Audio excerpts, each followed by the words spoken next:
నిన్న ప్రతి voting centre దగ్గర జనరేటర్ పెట్టారు బ్రదర్, అంటే కరెంటు లేదు బ్రదర్ అని ఇండైరెక్ట్ గా చెప్తున్నా అన్నట్టు.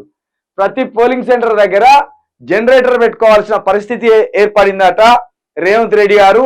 ఇక ఈ రోజు నుండి మేము ఎంత మొత్తుకున్నా అడవికి మొత్తుకున్నట్టే, ఎంత మొత్తుకున్నా అడవిలోకి పోయి మొత్తుకున్నట్టే. అడవిలో మొత్తుకుంటే వినే నాదుడే ఉండడు.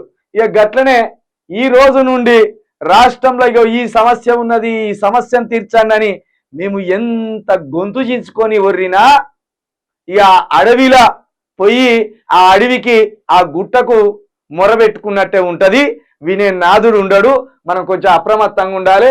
నిన్న ప్రతి ఓటింగ్ సెంటర్ దగ్గర జనరేటర్ పెట్టిన పరిస్థితి ఏర్పడ్డది. ఇక జై తెలంగాణ అన్న అని సాంబరాజ్ అంటాడు, జై తెలంగాణ. ఇక జై టిపిఎఫ్, జై తెలంగాణ. ఇది తెలంగాణ ప్రొటెక్షన్ ఫోర్స్ కి సంబంధించి రమేష్ గద్మాల అంటాడు జై తెలంగాణ ప్రొటెక్షన్ ఫోర్స్ అని.